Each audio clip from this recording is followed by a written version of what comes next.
Georges, il y a des sujets qui sont plus difficiles à aborder que d'autres à l'émission et celui dont on parle aujourd'hui en est un. Il sera question des hommes violents. Les hommes violents qui n'ont pas la cote à l'heure actuelle dans notre société, et ça se comprend. Oui. Et le préjugé qui veut qu'ils soient irrécupérables est encore très tenace. Il n'y a pas si longtemps, d'ailleurs, tout ce qu'on leur offrait comme thérapie, c'était d'essayer de les faire se sentir suffisamment coupables pour qu'ils ne recommencent plus. Mais ça change. Bien, en fait, c'est que longtemps, on ne les considérait pas comme des gens malades, alors qu'aujourd'hui, on arrive à les soigner. On leur propose des thérapies, par exemple, qui sont plutôt efficaces. Le problème, c'est que beaucoup d'hommes violents ne savent pas que ces thérapies existent et plusieurs n'osent pas en parler, ne vont pas chercher l'aide dont ils ont besoin.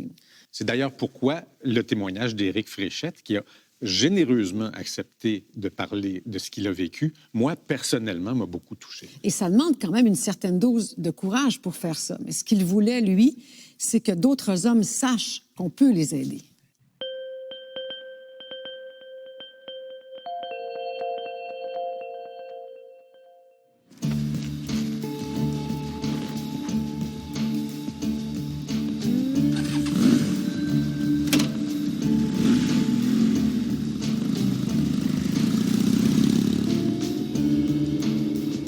J'étais longtemps coincé au fond de moi, puis à réagir au lieu d'agir. Puis j'ai toujours eu besoin, je pense, de ce sentiment de liberté. Ce que j'aime de la moto, c'est que je m'en vais où je veux, quand je veux. Je sais pas où je m'en vais, je sais pas à quelle heure je reviens, mais je m'évade avec ça, je me sens libre. J'ai vécu une relation très difficile avec une copine de 18 à 21 ans environ. Puis ça a été la relation, l'élément déclencheur vraiment qu'il a fallu que je me prenne en main. Je me souviens d'une chicane où ça a brassé, là, vraiment. On s'était chicané assez intense. Là, elle a dit, là, c'est fini, je m'en vais. Puis, tu sais, la guerre de paroles a commencé. Puis là, ben... Quand elle me dit je vais partir avec le chat, là, c'est comme si elle m'avait dit je vais partir avec les enfants. Pour quelqu'un qui a des enfants, là, c'est comme si elle avait trouvé le bobo pour me rentrer dedans. Tu sais, qui allait faire mal, là, j'ai sauté les plombs. Je l'ai pogné par les bras, je l'ai pitché sur le lit, puis je l'ai étranglé, là. Tu sais, je l'ai étranglé, puis... J'ai dit, je vais te tuer, ma tabarnak. Puis je le pensais, je l'aurais fait. Je sais pas qu'est-ce qui m'a arrêté cette journée-là. Il y a un ange qui est au-dessus de moi, mais j'ai vraiment su c'était quoi quelqu'un qui voulait tuer quelqu'un. Je l'ai ressenti, puis jamais j'oublierai ça. J'étais plus capable de me regarder dans le miroir. Je me levais le matin, puis je me trouvais pas beau, je me trouvais laid, je me trouvais méchant, je me trouvais... Je savais plus quoi faire, là. Je savais plus quoi faire. C'était soit que j'appelais KO, le centre d'aide pour hommes de la Naudière, ou soit que je me pendais.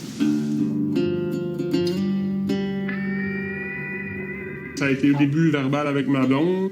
Après ça a été physique avec ma blonde. Après ça a été la même chose, verbal avec les enfants au début. Après ça, physique avec les enfants. Les objets, les animaux. Quand je suis encore au lit, tout y passe. Oui, un homme peut changer et ne plus jamais réutiliser de comportement violent. De toute manière, moi, en plus de 17 ans de pratique, j'ai jamais rencontré un seul homme qui était fier de lui d'utiliser des comportements violents. Mais souvent, il ne sait pas quoi faire autrement ou comment faire autrement. Et de là, l'importance de l'aide. Les 3 premières rencontres, là, pour moi, là, moi, j'ai pas d'affaires de ça. Mais pas un hostie de menottes. Puis à un moment donné, à force, des intervenants comme Daniel, David, ont essayé de me faire trouver pourquoi j'agissais de telle ou telle façon. Je ne savais pas. Il y a des hommes, à peu près 1 sur 3, qui prend conscience qu'il a des comportements violents et il a souvent tenté par lui-même de régler la situation, mais il n'y arrive pas. Et il fait le pas de demander de l'aide. Il y en a entre 20 et 25 % qui ont une contrainte légale, donc une ordonnance d'un juge ou référée par un agent de probation ou par la DPJ. Et les autres, qui sont les plus nombreux, eux, nous arrivent avec une contrainte non légale. Ce que c'est, en résumé, généralement, c'est un ultimatum de leur conjointe qui dit « Tu fais quelque chose pour tes comportements violents ou je te quitte. » C'est sûr qu'il y a encore du travail à faire connaître les organismes qui viennent en aide aux hommes violents et aussi face aux préjugés, en guillemets, là, bien sûr, que les hommes ne changent pas. Hein, il y a quand même, c'est quand même tenace, ce préjugé-là. Et je pense que c'est important d'en parler pour dire que oui, il y a des hommes qui ne changent pas, mais il y a aussi des facteurs de protection, un travail psychologique à faire avec cette clientèle-là pour les aider et qu'ils puissent autant changer et arrêter leur comportement violent, mais aussi pour le bénéfice des femmes et des familles et des enfants. J'ai décidé d'arrêter de prendre de la drogue, puis ça camouflait mes émotions. Puis quand j'ai arrêté de prendre la drogue, mes émotions sortaient, fait que je suis devenu violent avec mon garçon. Puis une année, j'en pouvais plus. Le premier organisme d'aide aux hommes au Québec, ça remonte à 1982 et c'est à Montréal. Ce qui a changé dans notre manière de venir en aide aux hommes, c'est comment on se positionne face aux hommes. Je vous fais une histoire courte, mais en 1982, et les intervenants de l'époque en ont témoigné beaucoup, ils avaient peur des hommes qui avaient des comportements violents. La seule intervention consistait à leur faire avouer qu'ils avaient des comportements violents et les forcer à changer ces comportements-là, ce qui a été un échec à peu près total. Et quand le constat a été fait que ça ne marchait pas, alors, ils n'ont pas dit « on va arrêter d'aider des hommes », ils se sont dit « on va se remettre nous en question ». Peut-être bien qu'on ne les aborde pas de la bonne manière. Mettons, c'est sûr, moi, j'ai tout le temps j'ai comme réalisé beaucoup que dans les derniers mois, que moi, c'était tout le temps le rejet, un peu l'abandon qui me faisait vivre l'agressivité, la colère, la rage. On s'est mis à aborder les hommes en tentant de saisir ce qu'ils vivaient et de comprendre ce à quoi ils faisaient face pour être en mesure de les accompagner dans ce processus de changement-là. Je vivais beaucoup de culpabilité, de remords. Je me dis, pourquoi j'ai fait ça? Voyons donc, ça n'a pas de sens, ça devrait pas agir comme ça. Puis là, c'était la confiance qui était déjà basse. Là, je me remettais à taper sur le clou encore. Puis là, c'était... Plus ça allait, plus je me sentais comme la merde, plus la violence continuait, l'insécurité, là, quand est-ce qu'elle va me laisser, quand est-ce que... C'est sûr qu'elle restera pas qu'un gars de même, puis... Fait que là, t'es encore plus jaloux, t'es encore plus possessif, tu surveilles encore plus. Je surveillais encore plus ce qu'elle faisait, qui elle voyait, qui parlait. Ces hommes-là sont particulièrement sensibles à l'abandon, à la trahison, la peur aussi de se faire tromper. Et pour pas sentir cette angoisse, cette peur, ils vont contrôler l'autre, pensant que par le contrôle, ça va enlever, si on veut, l'angoisse sous-jacente, l'angoisse en dessous du contrôle. Le programme de base qu'on propose, c'est de 21 rencontres en groupe, donc de 5 mois et demi, parce qu'on croit que c'est une démarche qui ne peut pas se faire d'un seul coup. C'est des changements trop en profondeur. Et c'est après 5 mois et demi qu'on croit sincèrement qu'un participant peut choisir de se remettre vraiment en question dans sa manière d'être en relation avec son entourage. Mes premières journées de thérapie à KO, je me suis senti... Au début, j'étais nerveux, j'avais honte de moi. Là, je me suis dit, je vais aller là-bas. Là, J'avais honte, mais en même temps, c'était ça ou la mort, tu sais. Fait que j'ai décidé de choisir ça. Mais quand je suis arrivé là, puis j'ai vu d'autres gars de différentes âges, différents styles, différents domaines. Il n'y a pas juste des gars de construction qui sont violents. Il peut y avoir des médecins, il peut y avoir des avocats, puis il y a toutes sortes de monde. Puis je me suis senti vraiment à ma place là, quand on a commencé, fait une centration, relaxé. Là, j'avais jamais fait ça, relaxer, prendre le temps de respirer, me détendre. Je prends quelques instants pour faire le vide, pour lâcher prise, décrocher de mes préoccupations de toute la journée. Au niveau clinique, ça s'avère beaucoup plus pertinent de travailler cette problématique-là en groupe qu'individuellement. Les hommes, à peu près tous, craignent de se retrouver en groupe au point de départ, mais quand ils viennent s'asseoir en groupe, ils voient qu'ils ne sont pas tout seuls au monde. Très régulièrement, des interventions des autres participants ont une portée beaucoup plus forte que ce que nous, on pourrait faire comme intervention. Quand un gars dit « Écoute, ce que tu es en train de raconter là, raconte-moi pas d'histoire. Moi, j'ai vécu la même chose que toi. J'ai connu le tabac, moi aussi. » là. Les gars ravalent un peu puis ils disent « Ouais, OK, je peux pas bullshitter les autres gars du groupe. » là. Avec ces meetings-là, j'ai commencé à apprendre à me gérer, à me contrôler. J'ai appris à décrocher, à aller prendre un moment de recul. Ils appellent ça le retrait stratégique quand tu te chicanes avec ta conjointe, ton conjoint. Fait que juste de faire ça, de dépomper après des chicanes qui étaient... C'était à toutes les semaines, les chicanes. C'était quasiment tous les jours. Il y avait de la confrontation. C'était intense. Il fallait que j'aille là. Si j'avais pas été là, j'aurais fini par la tuer, là.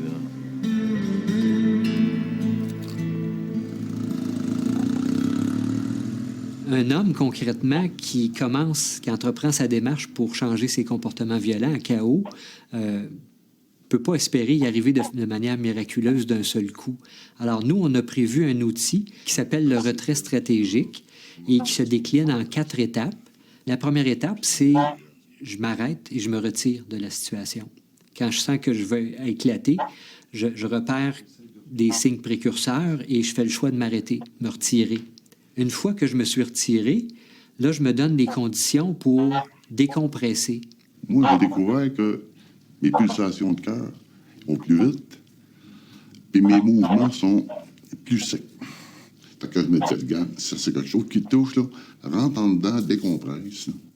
Là, je me sens mieux disposé, assurément, pour commencer à analyser la situation que j'ai vécue, qui s'est passée, et voir qu'est-ce qui s'est passé pour moi dans cette situation-là. Je me suis senti de même à cause que quelqu'un m'a juste dit une petite affaire.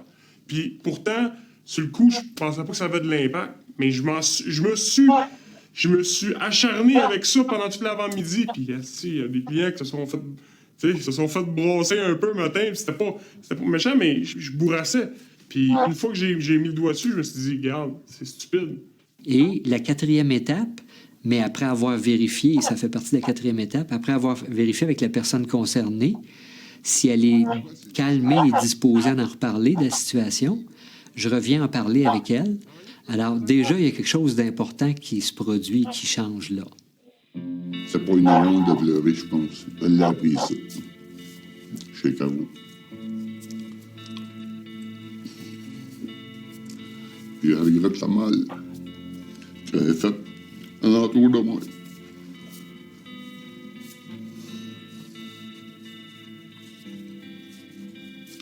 J'espère qu'il me pardonne. Ils me disent qu'ils me pardonnent. Mais... Les autres te pardonnent, mais on dirait que pour toi, c'est plus dur de te pardonner à toi-même. Oui. Oui, exactement. On les aide à reprendre contact tout doucement avec leurs émotions. Quand un homme vit une situation, il nous arrive puis il dit « J'étais en colère, j'ai crié après ma blonde hier soir », nous, on va le questionner pour connaître tous les éléments entourant cette situation-là, mais on va également lui demander, à différents moments, de différentes manières, comment t'es-tu senti dans la situation? Est-ce que tu t'es senti menacé? Qu'est-ce qui a déclenché cette menace-là ou ce sentiment de menace-là?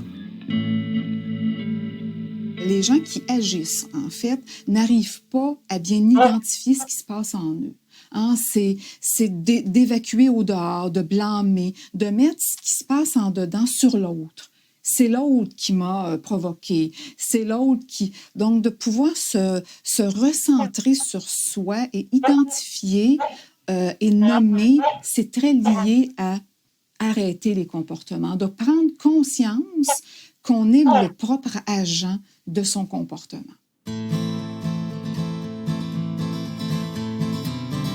Je me suis senti tellement bien quand j'ai vu les premiers signes de rétablissement, je peux dire, quand que j'arrivais à résoudre des conflits, puis que ça se passait bien, puis que j'étais capable de prendre les outils qu'on m'avait donnés, puis les appliquer dans ma vie. Puis là, je pensais que j'étais un homme violent. Puis on dit souvent un homme violent, ça change jamais. C'est comme un violent un jour, c'est violent toujours. Puis là, j'ai vu vraiment que c'était une question d'émotion.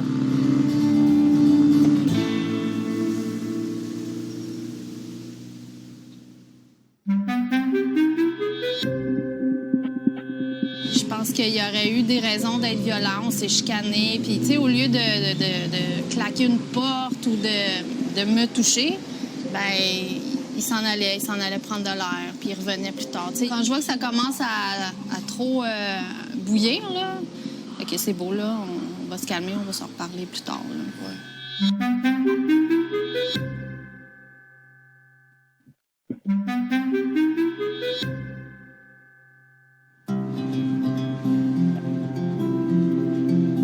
C'est dur à dire combien de temps ça a pris pour m'en sortir, mais ça a pris beaucoup d'efforts, des années. Des années, c'est une journée à la fois, c'est une semaine à la fois, c'est un mois à la fois. Puis à un moment donné, la vie se met à mieux aller en faisant des bons choix. J'ai rencontré une fille extraordinaire que j'aime pour ce qu'elle est. C'est une fille équilibrée, c'est une fille douce, calme. Ah, ben je vais y opter pour une petite poutine. À un moment donné, on s'en va à l'île des Moulins. On aime bien ça aller là, puis on jase. On s'assoit sur un banc de parc. Puis Eric, il me dévoile ça comme ça. Il dit moi, j'ai déjà été violent envers une fille, tu sais. Puis il m'a conté un peu ce qui était arrivé. Puis moi, ça me faisait vraiment peur, c'est sûr, parce que moi, j'en ai déjà vécu de la violence conjugale. Mon premier chum que j'ai eu, j'ai vécu c'était quoi. Puis de la façon que Eric décrivait comment il était avant, c'était mon ex du moment, là, tu sais. Fait que, j'ai eu vraiment peur, mais de ce que j'avais vu, tu sais, des soupers chez mon cousin, puis tout ça, je me disais, non, ça se peut pas que tu aies déjà été comme ça. Mais il était honnête, il me l'a vraiment dit comment il était, puis qu'est-ce qu'il a fait aussi pour s'en sortir. Je me suis embarquée, puis je me suis dit que advienne que pourra. Je pouvais pas croire qu'il pouvait être encore comme ça, là, tu sais. Puis c'est dur à croire parce que j'ai vécu avec quelqu'un comme ça, puis je me dis, ça se peut quasiment pas qu'il puisse s'en sortir, tu sais. Ma recherche, en fait, porte sur le changement, c'est-à-dire les hommes qui débutent un suivi en temps 1 et ensuite qui le complètent, hein, car c'est pas tous les hommes qui complètent leur suivi et qui le complètent. Est-ce que ces hommes vont présenter des changements sur le plan affectif, émotif et sur la capacité d'identifier leurs émotions? Il y a des changements observés, bien sûr. Les changements étant surtout sur la variable capacité à identifier et à nommer les émotions.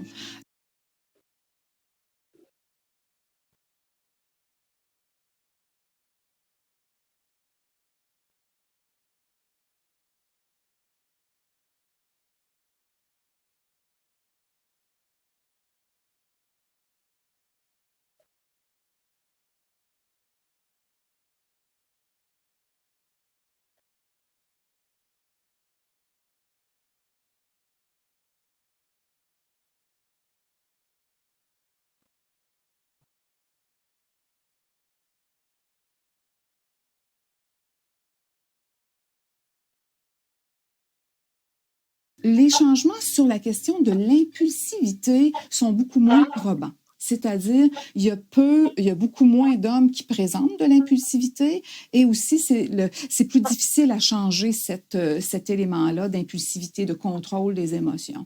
Le changement le plus important reste sur identifier, reconnaître ses émotions et le traitement s'avère important de ce côté-là. Oh, et voilà. Merci. Voilà pour Merci. vous. Bon appétit. Bon appétit. Ça va?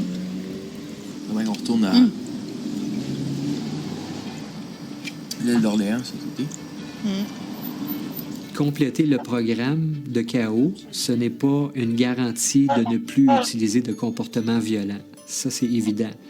Par contre, on a participé à des recherches avec plusieurs autres organismes comme nous et les chercheurs sont arrivés à déterminer que 1 an après avoir quitté nos programmes, le taux de récidive de violence physique sur la personne était de 28 % seulement. Seulement, mais c'est beaucoup, mais c'est parce qu'il y en a 72 % de non-récidive, tout de même. Et le taux de récidive des autres formes de violence est de 38 %. C'est plus élevé. Les comportements violents de nature psychologique sont plus difficiles à changer et à défaire. Puis, qu'est-ce qui te fait croire qu'il ne rechutera pas? Une bonne La question. Je pense que sinon, il l'aurait déjà fait. Depuis 2 ans et demi qu'on est ensemble parce que ça n'a pas été facile au début. Ça a commencé rock'n'roll, nous deux, puis je pense qu'il y aurait eu des raisons d'être violent, on s'est chicané, puis tu sais, au lieu de claquer une porte ou de me toucher, ben il s'en allait prendre de l'air, puis il revenait plus tard. Tu sais, il embarquait pas, il rallumait pas ça, là, la chicane. Puis moi aussi, j'éteins ça en partant. Ouais, t'es assez pacifique puis calme que... Ouais, quand je vois que ça commence à trop bouillir, là, fait que c'est beau, là, on va se calmer, on va se reparler plus tard, là. Ouais. Oui, on a des beaux projets qui s'en viennent. Avoir des enfants, je pensais jamais... C'était ma peur d'avoir des enfants. J'avais peur un peu il y a quelques années, de faire subir un peu ce que j'ai subi dans mon enfance, de ne pas être un bon père ou d'être assez là présent pour eux autres. Puis, mais là, j'ai trouvé la bonne, puis c'est notre prochaine étape. Plus souvent qu'autrement, ce que ces hommes-là nous disent, c'est « j'ai réussi à briser cette chaîne-là de transmission intergénérationnelle ». Mon grand-père était comme ça, avant, mon père était comme ça.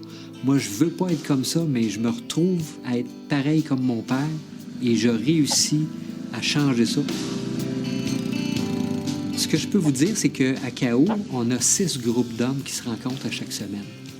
Et des cas comme Éric, il y en a au moins un par groupe qui va aller jusqu'à un changement autant en profondeur. Je peux pas me dire que je suis guéri, mais je peux dire que j'ai des bons outils pour pouvoir bien réaliser ma vie puis bien la vivre. Puis l'impulsivité, ça se travaille, ça se contrôle. Puis, je suis beaucoup moins impulsif que j'étais. Ça m'arrive, tu sais, des fois, de pogner nerf. Mais j'ai toute ma tête.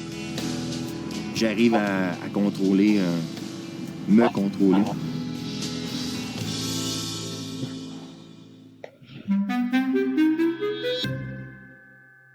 Il y a eu au Québec, en 2008, 17 000 infractions en lien avec la violence conjugale.